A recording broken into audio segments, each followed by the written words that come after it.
नमस्कार, मैं मनोज कुमार, सहायक प्रवक्ता हिंदी, राजकीय महाविद्यालय रोहतक। आज हम मैथिली शरण गुप्त के जीवन परिचय को जानना चाहेंगे। मैथिली शरण गुप्त का जन्म 3 अगस्त 1886 को उत्तर प्रदेश के झांसी जिले के चिरगांव नामक गांव में हुआ था। उनके पिता सेठ रामचरण गुप्त श्री राम के बहुत बड़े भगत और स्वयं भी कवि थे। उनकी माता का नाम सरयू देवी था। परिवार में भक्ति का वातावरण था, जिससे मैथिली शरण गुप्त के मन में बचपन से ही भक्ति के संस्कार पड़ गए थे। उन्होंने आरंभ से ही हिंदी, संस्कृत, बंगला, मराठी और अंग्रेजी साहित्य का गहन गंभीर अध्ययन किया और इसके साथ साथ वे कविताएं भी लिखते रहे। आरंभ में उनकी कविताएं कलकत्ता से प्रकाशित होने वाले जातीय पत्र व शोभकारक में प्रकाशित होती रही।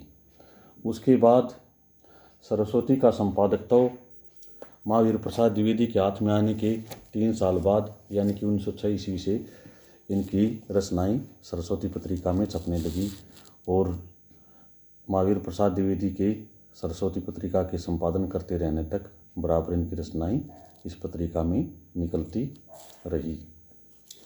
इनकी जो पहली कविता थी वो 1905 में आई थी, जिसका नाम था हेमंत। और उनका पहला जो काव्य संग्रह था, जो कि एक छोटा सा प्रबंध काव्य था, उसका नाम था रंग में भंग। ये 1909 ईस्वी में प्रकाशित हुआ था।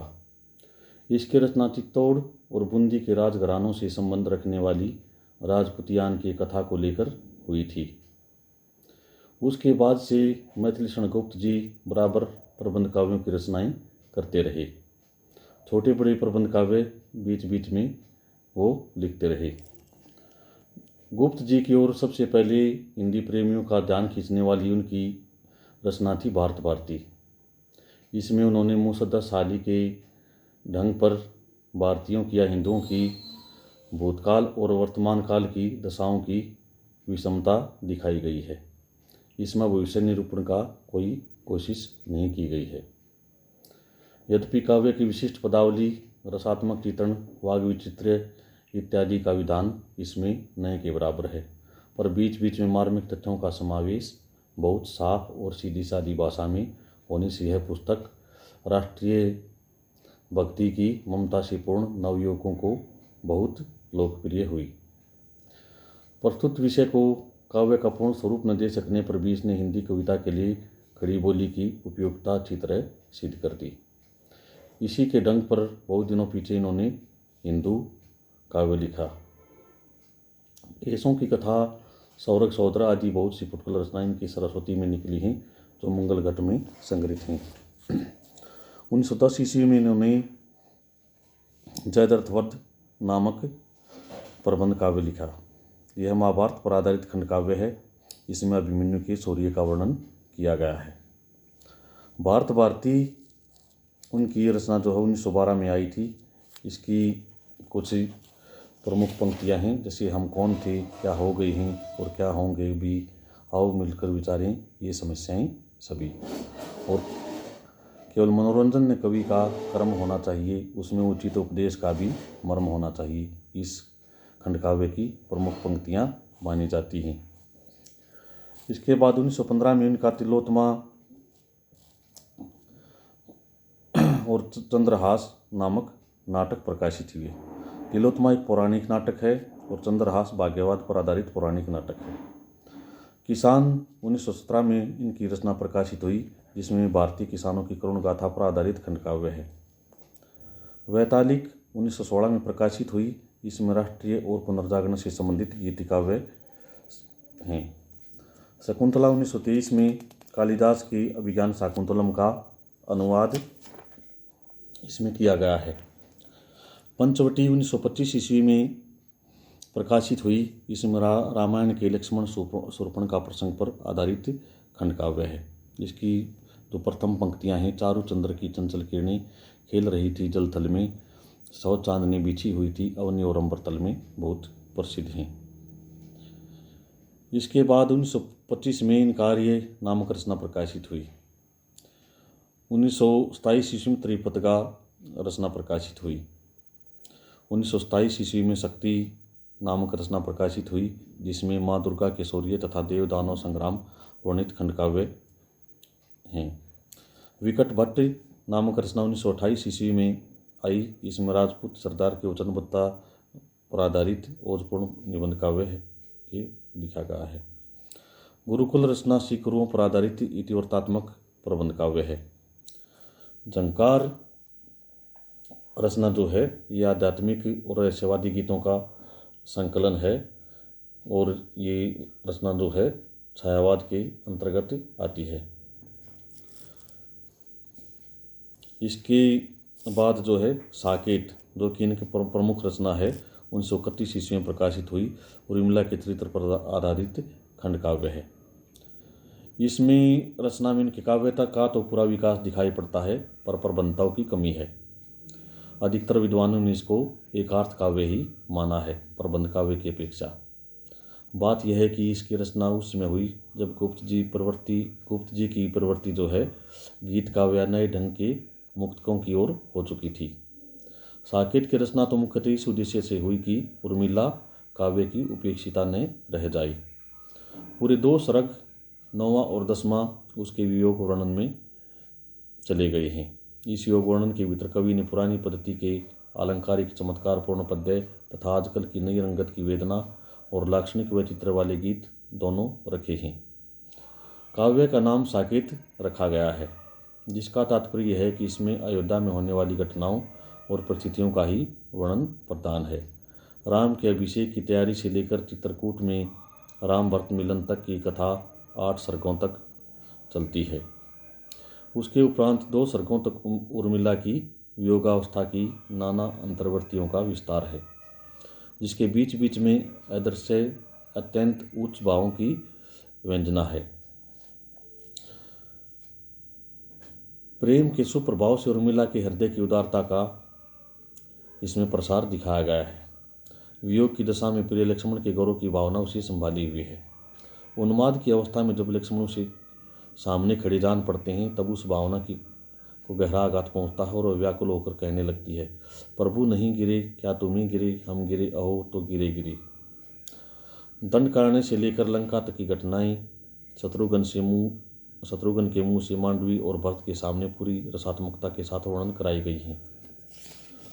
रामायण के भिन्न भिन्न पात्रों के परंपरा से प्रतिष्ठित स्वरूपों को विकृत न करके उनके भीतर ही आधुनिक आंदोलनों की भावनाएं, जैसे किसानों और श्रमजीवियों के साथ सहानुभूति, युद्ध प्रथा की मीमांसा, राजव्यवस्था में प्रजा का अधिकार और सत्याग्रह, विश्व बंधुताओं, मनुष्यताओं कौशल के साथ झलकाई गई हैं। किसी पौराणिक या ऐतिहासिक पात्र के परंपरा से प्रतिष्ठित स्वरूप को मनमाने ढंग पर विकृत करना जो है इसमें नहीं किया गया है। यशोधरा की रचना नाट्य के ढंग पर है।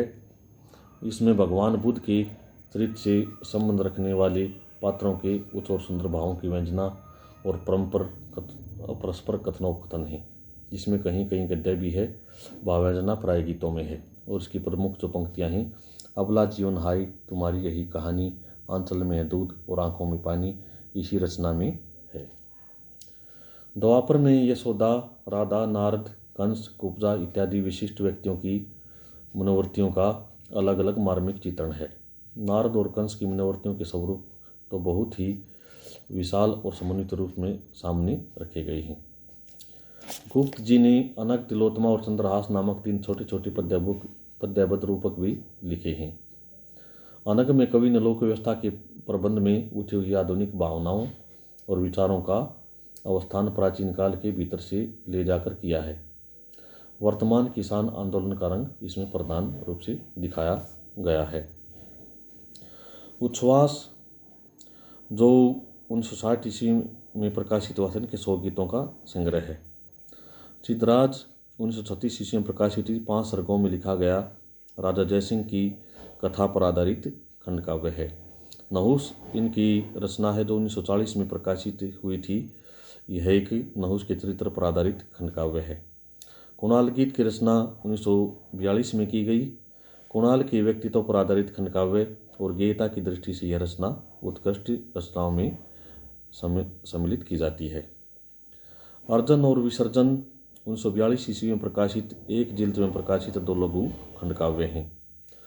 विश्व वेदना 1942 में प्रकाशित हुई महायुद्ध की वेदना की करुण अभिव्यक्ति का ये गीति काव्य है।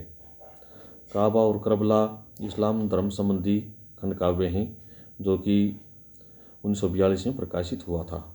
प्रदक्षिणा की रचना 1950 ईस्वी में की गई। यह रामकथा से संबंधित प्रबंध काव्य है। पृथ्वीपुत्र की रचना भी 1950 में हुई। पद्यबद्ध नाटक है। दिवोदास, जाइन तथा पृथ्वीपुत्र तीनों का इसमें संग्रह किया गया है। हिडिंबा की रचना भी 1950 में हुई। महाभारत आधारित खंडकाव्य है। इसमें भीम और हिडिंबा की कथा का वर्णन किया गया है। जय भारत की रचना 1952 ईस्वी में हुई। यह 47 खंडों का महाभारत कथा पर आधारित प्रबंध काव्य है। विष्णुप्रिया की रचना 1957 ईस्वी में हुई। चैतन्य महाप्रभु की पत्नी विष्णुप्रिया के चरित्र पर आधारित यह खंडकाव्य रचित है। रत्नावली जो है 1960 ईस्वी में प्रकाशित हुई। महाकवि तुलसीदास की पत्नी रत्नावली पर आधारित ये खंडकाव्य है। स्वस्ति और संकेत इनकी फुटकल कविताओं का संग्रह है। कविता कलाप में जो है इनकी 27 कविताएं संकलित की गई हैं। इसके अतिरिक्त इन्होंने कई सारे ऐसी रचनाएं हैं जिनका अनुवाद किया था, जैसे उमर खयाम की रुबाइयाँ हैं, साधना, गृहस्थ गीता, वीरहिणी, वर्जांगना, पलासी का युद्ध, मेघनाथ, वर्षनहार, गीतामृत आदि। अब इनकी रचनाओं के विषय में कुछ विशेष बातें हैं। वो हैं कि व्यास सतवन जो कविता है गुप्त जी ने महावीर प्रसाद द्विवेदी के आग्रह पर लिखी, जिसे गुप्त जी के काव्य विकास में बीज का काम किया। साकेत की मूल प्रेरणा गुप्त जी को सन 1908 ईस्वी में सरस्वती पत्रिका में महावीर प्रसाद के लेख कवियों की उर्मिला विषयक उदासीनता से प्राप्त हुई। इस लेख को महावीर प्रसाद जी ने अपने छद्म नाम भुजंग भूषण भट्टाचार्य नाम से प्रकाशित कराया था। साकेत में 12 सर्ग हैं तथा साकेत जो कि पाली भाषा का शब्द है, इसका अर्थ होता है अयोध्या तथा जिसका प्रारंभ अयोध्या के राजभवन में होने वाले लक्ष्मण उर्मिला संवाद से होता है। साकेत को डॉक्टर नगेंद्र ने जनवादी काव्य कहा है। 1936 ईस्वी में इस कृति को मंगला प्रसाद पारितोषिक मिला। गुप्त जी ने मार्क्स की पुत्री जैनी पर आधारित जैनी नामक काव्य लिखा। गुप्त जी ने बंगला कवि माइकल मधुसूदन की 10 रचनाओं का अनुवाद मधुप उपनाम से किया। भारत भारती की मूल प्रेरणा गुप्त जी को मुसद्दसी हाली तथा ब्रजमोहन दत्तात्रेय कैफीकृत भारत दर्पण से मिली थी। शमशेर बहादुर ने अपने लेख भारत भारती और मुसद्दस की सांस्कृतिक लेख के अंतर्गत दोनों कृतियों का तुलनात्मक अध्ययन किया है। गुप्त जी ने रंग में भंग से विष्णुप्रिया तक 19 खंडकाव्यों की रचना की। मेघनाथवत गुप्त जी की ऐतुकांत रचना है। मैथिली शरणगुप्त 1942 ईस्वी में सक्रिय राजनीति में होने के कारण जेल भी गए और 1954 में राज्यसभा के सदस्य मनोनीत हुए। गुप्त जी के आवास को दद्दा का दरबार कहा जाता है। अज्ञेय ने गुप्त जी को अपना काव्य गुरु माना है। अब अज्ञेय जी को जो संज्ञाएं दी जाती हैं विभिन्न लेखों द्वारा और स्वयं द्वारा, गुप्त जी ने स्वयं को कौटुंबिक कवि मात्र कहा है। शुक्ल जी ने गुप्त जी को सामंजस्यवादी कवि कहा है। महात्मा गांधी ने भारत भारती लिखने पर राष्ट्रीय कवि की उपाधि दी। मैथिली शरणगुप्त जी को हरिगीतिका का छंद का बादशाह तथा आधुनिक युग का तुलसी भी कहा जाता है। गुप्त जी के पिता भी कविताएं लिखते थे और उनकी रचनाएं हैं रहस्य तथा सीताराम दंपति। वासुदेव शरण अग्रवाल ने इन्हें युग कवि कहा है।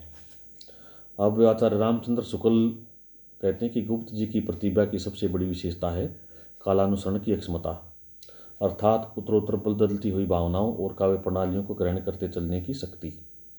इस दृष्टि से हिंदी भाषी जनता के प्रतिनिधि ये निसंदेह कहे जा सकते हैं। भारतेंदु के समय से स्वदेश प्रेम की भावना जिस रूप में चली आ रही थी उसका विकास भारत भारती में मिलता है।